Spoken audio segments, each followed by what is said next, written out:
दोस्तों, महाभारत युद्ध 18 दिन तक चला। 18 दिन तक महाभारत युद्ध चलता रहा।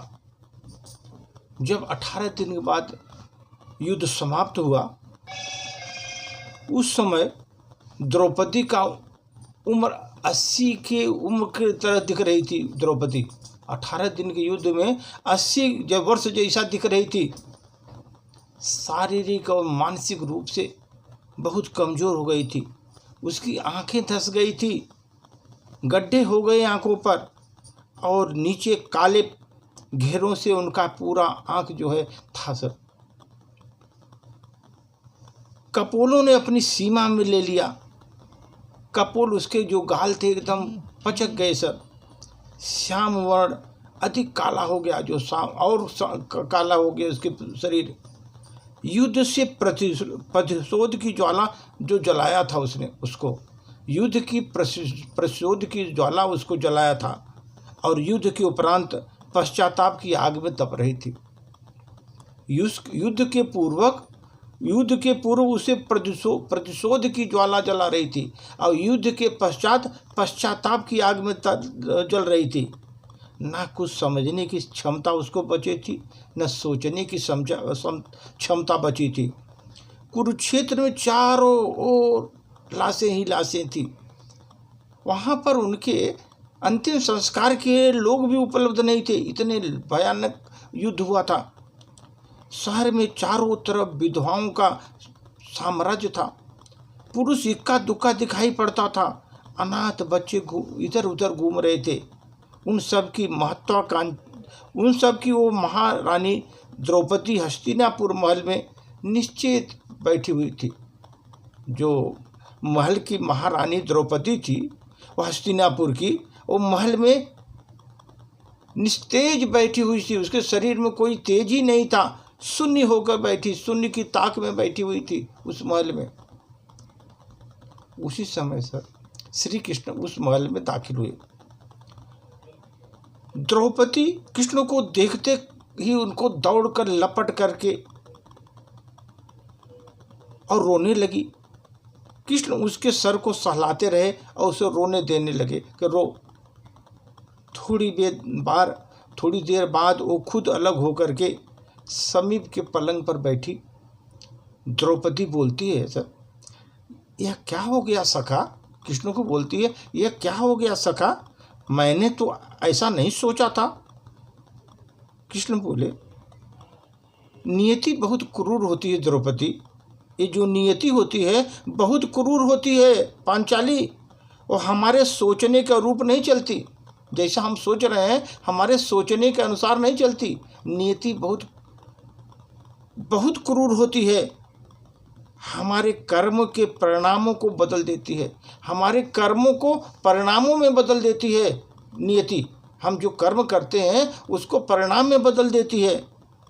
तुम तो प्रतिशोध लेना चाहती थी ना, तुम सफल हुई द्रौपदी। तुम प्रतिशोध लेना चाहती थी, सफल हुई तुम द्रौपदी। तुम्हारा प्रतिशोध पूरा हुआ। सिर्फ दुर्योधन दुशासन ही नहीं मारे गए, सारे कौरव समाप्त हो गए। सारे कौरव समाप्त हो गए। जो तुम प्रतिशोध लेना चाहती थी उससे सारे कौरव समाप्त हो गए। तुम्हें तो प्रसन्न होना चाहिए द्रौपदी, कृष्ण ने कहा। तो द्रौपदी बोली, सखा तुम मेरे घाव को सहलाने आए हो या उस पर नमक छिड़कने आए हो? कृष्ण ने कहा, नहीं द्रौपदी, मैं तुम्हें वास्तविकता से अवगत कराने के लिए आया हूँ। वास्तविकता क्या होती है उसको अवगत कराने के लिए आया हूँ। हमारे कर्मों के परिणाम को हम दूर तक नहीं देख पाते। जब ये सक्षम हो जाते हैं, जब हमारे हाथ में कुछ नहीं रहता, तब हमको दिखाई देता है कि हमारे कर्मों का ये परिणाम है। तब हम कुछ नहीं कर पाते उस समय। द्रौपदी, तो क्या इस युद्ध के लिए पूर्ण रूप से उत्तरदायी है तुम? कृष्ण ने बोला, तुम इस युद्ध के लिए पूर्ण रूप से तुम ही उत्तरदायी हो। कृष्ण ने कहा नहीं द्रौपदी, तुम इतना महत्वपूर्ण मत समझो अपने को। लेकिन तुम अपने कर्मों को थोड़ी सी दूरदर्शिता रखती तो स्वयं इतना कष्ट नहीं भोगना पड़ता। अपने कर्मों को थोड़ी सी दूरदर्शिता तुम रखती तो इतना कष्ट कभी नहीं भोगना पड़ता। तो द्रौपदी मैं क्या कर सकती थी कृष्ण?